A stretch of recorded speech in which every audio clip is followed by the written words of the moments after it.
Welcome back, everyone. My name is S.D Steele, and I'm glad to present to you my own creation. Please share and subscribe. It would help a small writer keep her dream alive. I want to give a thank you to my Shay, who always lights my way. Thank you. It's looking like Anarchy by S.D Steele. Chapter 3. Think Fast. The glow of neon course lights bleeds into the parking lot as we all say our goodbyes. Camilla hugged me tight, her breath smelling faintly of alcohol. "Text us when you get home, okay?" she said, squeezing my arm. "I always do." Mercades tossed a lazy salute as she climbed into her Uber, gliding away like the night itself. I climbed into my car. The interior was still warm from the Say's sun. As I pulled out of the lot, the hum of tires on the pavement filled the quiet. I didn't play any music. I just let it be silent. The streets were emptier than usual for a Friday night. The world felt like it was holding its breath. Back in my apartment, I kick off my shoes, tug off my earrings, pull on my pajamas, and sink into the couch. The city lights blink through the blinds like signals. Turning the TV on, I scroll through channels aimlessly, the volume low. I check the time on my phone, sending a quick text to the group chat. "Made it safe, love y'all." Then another to my mum. "How is everything?" Delivered 9:26 p.m. I waited a few minutes, watching the soft glow of the TV flicker across the walls. No reply. I cut the screen off and sat the phone down, sleep blurring my vision. The low vibrations of the TV lulled me to a shallow sleep.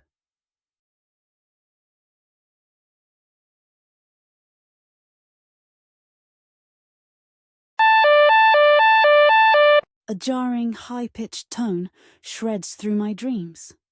I bolt upright, heart hammering, as the remnants of my dream cling to me like a fog. My fingers fumble for the remote, and my phone as the glow of the screen burns my eyes. The emergency alert system flashes across the top of the screen. For a moment, I think it's a storm warning or an amber alert. Checking my phone, I read it. "White House under siege. Reporter killed live." The words don't make sense, not at first. My body feels frozen, still sluggish and half asleep. The TV cuts to static, then another sharp tone. A male voice, flat and mechanical, speaks over it. "This is the emergency alert system. This is not a test." The message repeats, louder this time, followed by another high-pitched tone that drills into my skull. The screen flickers again, static first, then a shaky live feed. There are screams in the background. Red and blue lights slice through a thick curtain of smoke. Then slowly, a man comes into view. He's still, unmoving, calm in the chaos. He wears a long dark coat and a bone-white sad face mask, blank and silent. Behind him, the White House is burning, an inferno raging like a second sun. No mercy, no restraint. The camera pulls back, panning over streets littered with bodies. Police, military guards, sprawled like broken toys on the concrete. Some cars lie overturned, others engulfed in flames. The masked man raises a microphone, still clipped with a press badge. He turns to face the fire. Then he speaks. "The age of illusion is over. Your leaders have failed you. Your media has lied to you. This fire, this death is only the beginning." A pause. smoke and static bleeding at the screen's edges. Then, We are not terrorists. We are the reckoning. And you, America, will watch your empire fall and be rebuilt in the name of we the people. he steps aside and drags someone into frame. A man in a black suit, legs kicking weakly, his mouth gagged, his face streaked with blood or ash or both. The camera wobbles as masked figures flood into the frame from all sides, like a swarm. This reporter is just the mouthpiece of those who want to keep you docile and dying, poisoned by your water, pushed from your homes by greed. It's time to demand respect and equality from your government. Then he lifts his head, ice hidden behind that grinning skull mask, and stares directly into the lens.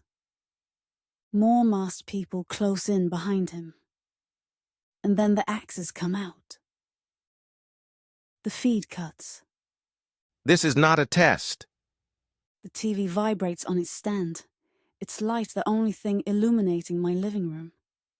My body is locked in place, my breath shallow. We the people echoes in my head. Twisted now, ruined. It doesn't sound like a promise anymore. It sounds like a prophecy. I sit frozen in the dark, the eerie blue glow bathing my face like cold water. My phone is still in my hand, the emergency alert notification pulsing on the screen like a heartbeat. My pulse roars in my ears, drowning out everything else. My mind races.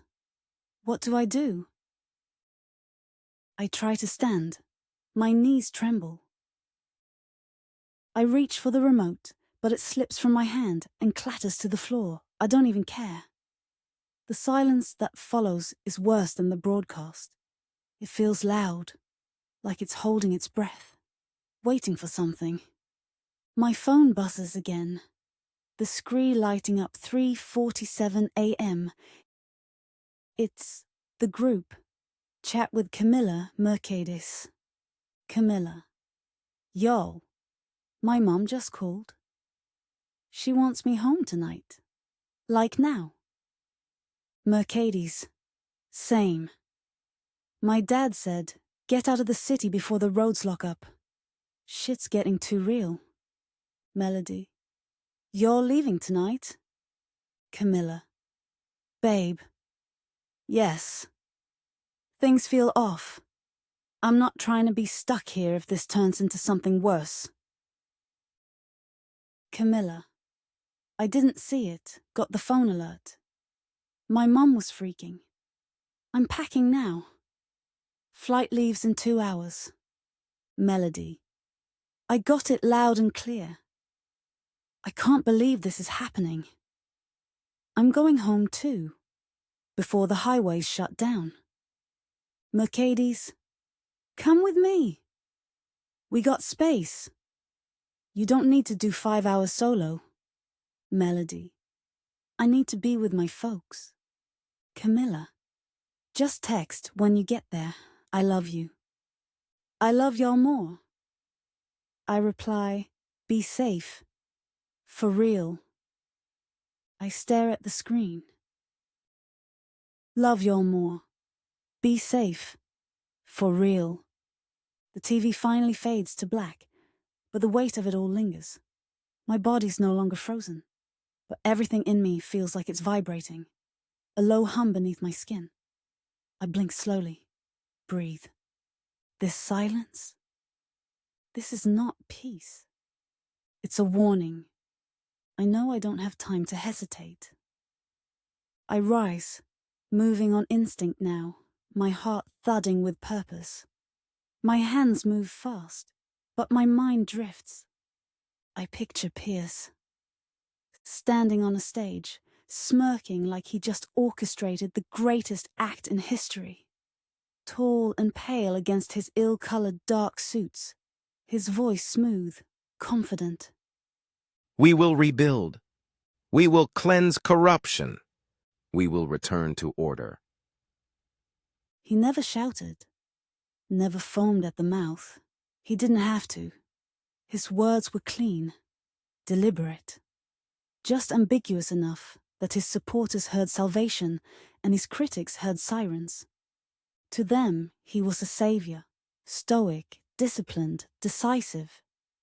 To me and to so many others, he was a storm with a silver tongue.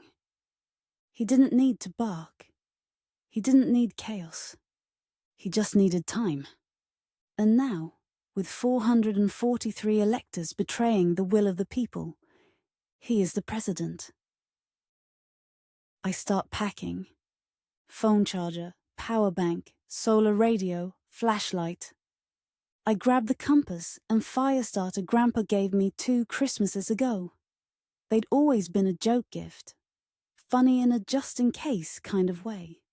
Not funny anymore. First aid kit. Camp stove.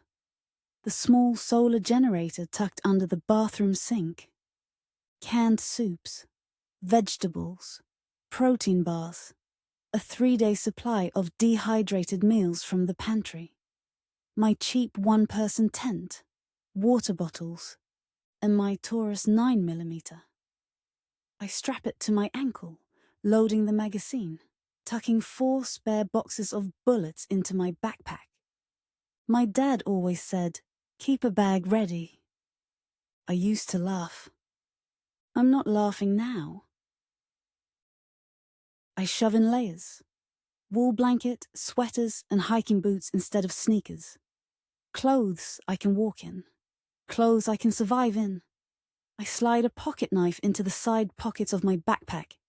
Not for cooking, for peace of mind. I send another text to my mom. On my way. Should be there by 9 a.m. if traffic doesn't mess me up. No answer, but delivered. My phone vibrates again.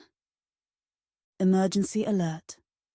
All drivers avoid interstates. Curfew. In effect 5 a.m. Seek shelter. Travel only if necessary. My stomach drops. The alert doesn't mention the fires. It doesn't say the White House is gone. It doesn't name Pierce or the masked man from the feed. It just tells us what not to do. Stay home. Stay still. Wait. But waiting is a death sentence now. I can feel it in my chest. 5 a.m. Just over an hour. I need to get as far from the city as I can. I catch my reflection in the mirror, hanging on the door, wide brown eyes and wild hair, still in pajamas, mascara smudged from the night before. I take the fastest shower of my life, scrubbing hard like I could wash off everything that's happened. I pull on my cargo pants, the ones I save for hikes. Wool socks, hiking boots, the darkest pullover hoodie I can find in the hallway closet while pulling my hair into a low, thick bun. I want to disappear, not be noticed. I grab my keys off the hook and double-check the locks behind me. The hallway outside my apartment feels too still. I pass a man dragging a suitcase. I think he's from 4C. He doesn't say anything, neither do I. We just nod. That's all we can afford. Like the world was holding its breath. I hurry to the stairwell, skipping steps 2 at a time, heart hammering. In the parking lot, I see a couple of neighbors running 2 kids to their cars in the dark, one dragging a blanket. No goodbyes, no small talk. Just that same wide-eyed look I know is on my face. A collective understanding. This is not normal. I throw my bags into the back seat and slide into the driver's seat. My hands shake as I turn the key. The engine roars to life. Thank God. As I pull onto the street, Richmond feels wrong. Not asleep, more like watchful, waiting. Headlights flicker in the distance, weaving through shadows. Sirens wail somewhere far off, cutting through the night air. A dull amber glow flickers in the western sky. Fire's burning, though I don't know what's on fire. I keep my eyes on the road ahead and take the side streets at first, weaving through familiar neighborhoods like a ghost, trying not to be seen. Trees blur past in the dark, streetlights flicker and buzz as I cross the James River. The black water below reflecting moonlight. And something heavier. Tension. I tap my phone, pulling up directions. Waze glitches, stuttering and freezing. Google Maps refuses to load at all. I switch to the offline maps I downloaded weeks ago, a small comfort. Grateful I prepared, even if it's just a little. I don't know what I'm driving into. All I know is that I can't stay here. Chapter 4: New Normal. I've been driving for about an hour, the stop-and-go traffic cutting through the emptiness between Richmond and the North Carolina line. The road signs felt meaningless now. Emporia, exit 11A, food and fuel. Like the country they belonged to had ceased to exist. Low on gas and even lower on patience. Her phone had no signal. The emergency alerts had stopped 30 minutes back. Seeing the opportunity to stop and fill the gas tank, I pulled into a small run-down truck stop just off the highway near the visitors' rest area. There were only 3 other cars. One looks abandoned. Another has 2 people sleeping inside. The last sits idling with no driver in sight. A flickering sign above the door read, "Shell," but most of the letters were burnt out. The air was thick with diesel fumes and smoke from someone's nearby fire pit. The convenience store was open. A man with bloodshot eyes sat on a cooler outside, muttering to himself and vaping like it was oxygen. I got out, keeping my keys between my fingers, popping the trunk, and pulling the cheap can out the back. As I began filling the car's tank, keeping my keys between my fingers out of habit. My legs are stiff from the drive, my head tight from the tension. As the pump clicks into place, I glance toward the store. I head inside. The bell above the door gives a weak jingle. The fluorescent lights inside are dim, flickering slightly. The aisles are mostly stocked, but it's clear nobody's restocked them in a few days. Chips, jerky, powdered donuts, protein bars. I grab what I can carry.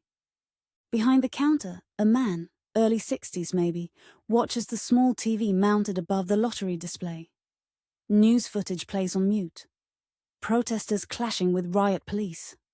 A crawler reads, "Escalations in multiple states."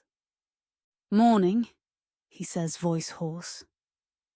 "Barely," I answer, nodding slightly. He gives a tight smile through watchful eyes as I place a travel-size pain medication on the counter. "You be careful out there," he says pointedly. Almost worried. I look at him. His eyes are bloodshot, but alert. Tired in the way you only get when sleep stopped being useful. "Thanks," I say, placing the snacks on the counter. He rings me up, tossing in a couple of extra granola bars, just in case. I give a small nod, leaving the change and headed back outside. That's when I hear it. Tires screeching against gravel. A muddy, beat-up Jeep. Cherokee pulls in hard, kicking up dust and exhaust. Country music blares from the half-rolled-down windows, loud enough to rattle the pumps. 3 white men spill out, or late 20s maybe, laughing like they've had too much of something. One's got a scoped rifle slung over his shoulder. The second has a pistol holstered at his side. The third wears a hoodie that reads, "Pierce Nation. Restore the Republic." My stomach turns. Just my fucking luck. I don't look directly at them. I move back to my car, hooking up the pump. putting the can in the trunk. If I'm quiet, maybe they won't see me. Keep your head down. But I already feel their attention turn. Damn, one says, loud and slurred. You hear about Roanoke? Courthouse went up in flames last night, said it was a symbol of injustice. He laughs. Like anyone gives a shit. Bunch of crybabies. Boots scrape gravel behind me. The guy with the buzz cut is closer than before, watching me. Hey, he calls out. You from around here? I don't flinch. I don't smile. I don't give them anything. Just passing through, I say, firm but neutral. Where to? Mount Gilead, I say. It didn't matter where. It never does. His eyebrows don't move. You hear the news? He asks. There's a smug tilt to his voice. Our boy Pierce is taking the throne. About damn time, right? I don't respond. I screw the cap on slowly, hoping to become invisible. You don't look too thrilled. Another one pipes up. He's circling toward my passenger door now, looking in through the windows. I feel the weight of them shifting closer, subtle but deliberate, hurting me. You vote for Carlson, didn't you? Buzzcut smirks. That's not really your business, I say, my voice low. He laughs, too loud. His friends follow, sharp whistles and ugly chuckles echoing off the metal of the pumps. This one's got some attitude, one says. See, that's the problem. Y'all got brave with your phones and your signs, thinking your opinions matter. But it's our time again. Pierce promised us a reckoning. The one with the rifle moves in. Too close. The stench of chewing tobacco and sweat hits me. I step back, nose wrinkling, jaw clenched. Don't touch me. He doesn't. But his grin says he wants me to think he might. They're not trying to rob me. They're trying to scare me, humiliate me. Let me know the rules are different. Now it's a free-for-all. Behind me, the door jingles again. Hey! A voice yelled from the doorway.